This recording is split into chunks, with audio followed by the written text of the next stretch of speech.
ring like this in their possession at this point in time. And what's the necklace? The necklace here is made out of copper, and it's very Egyptian, and it was given to me when I turned 19, and that's an important age because you really start at the position I was at, having these psychic powers in full effect and being allowed to do this in full effect during rituals, and this was worn during certain rituals. Why copper, and why have it at all? Copper is a transmitter. Copper has always been used in the occult. It has a specific meaning. The meaning it has is because I had a triad of altars that were very active in a lot of rituals, and the triad was Isis, Osiris, and Horus.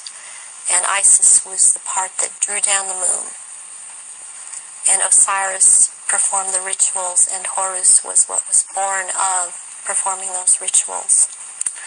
Just in the literally 3 minutes we got left, or 3 or 4 minutes, I know it's difficult, but I want people to understand the nature of what's going on to so many people today. What sort of things were done to you as part of your traumatization as a child and later? I was electroshocked to the extent that my parents were told when I was in first grade that my IQ was 70 and that I was retarded, and they said I would be retarded. I always had trouble in school because I missed so much school. My school records are missing. They've just disappeared. I have medical records that are missing. My birth certificate appears to have been tampered with.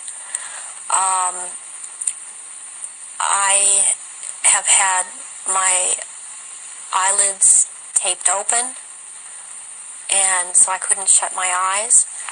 I have been electroshocked. I've been put into a narcoleptic sleep and had earphones placed over my ears and had messages repeated and repeated for days. I've had drugs injected into my body so that my nerves were just like on fire, and then they would just touch me. I've had, since I wasn't allowed to have marks on my body, they couldn't use a cattle prod on me, but they do use cattle prods on people in torturing them, and they do use electrical stimulation to the genitals and also on the teeth. And they like to inject between the toes and under the fingernails and up in the gums. I've also had some kind of scarring done up through the roof of my mouth all the way to the brain stem back here. It gives me a photographic memory. And I have calcium blocks around the pineal gland that seem to be perfectly spaced and even, and it's very, very curious. The doctors can't seem to come up with a reason for that. I have been programmed to be anorexic, to be bulimic.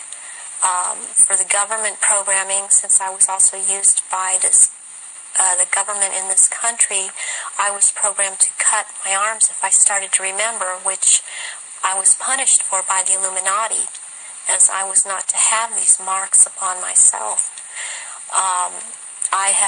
I was made to eat my own feces as a little child. I was made to drink my own urine. I was not allowed to go to the bathroom. I was placed in a sensory deprivation tank. I had my shoulders, my knees, my toes, and my fingers, my elbows dislocated and then put back into place when they wanted me to be traumatized.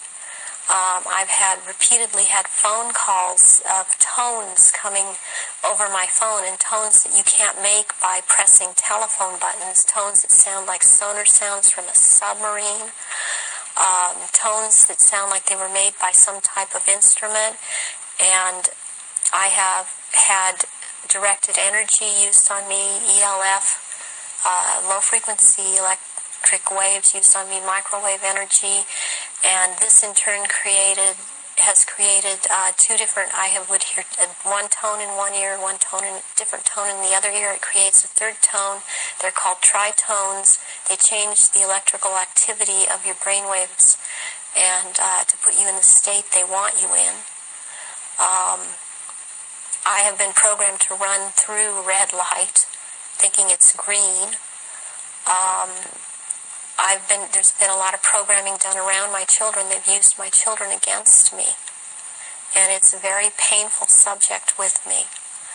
To know that this is happening to my children, the same thing that's happened to me. It's hard, it's easier, I don't know if I can make people understand this. It's easier for me to have, okay, I can handle that I went through this. And what I want most is to expose these people because of what they're doing to children all over. But they're doing it to my children too. And my daughter believes I've abandoned her. My son believes I abandoned him. And they don't have hope when they're children. They don't have hope when their mother's taken away from them and they're told that their mother just left them. So this is a cycle that goes on with thousands and thousands of survivors, not just myself.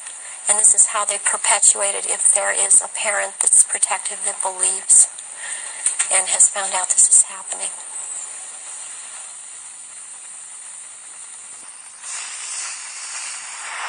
The astonishing revelations of Arizona Wilder, a very, very brave lady who's chosen to stand up and be counted, and only by enough people.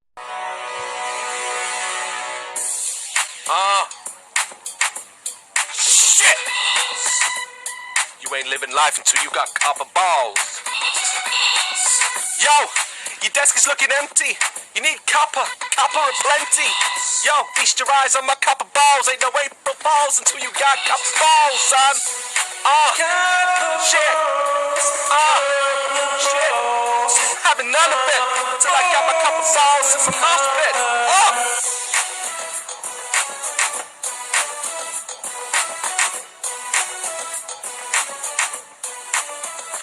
Copper balls. Dazzlers! I hope you enjoyed this.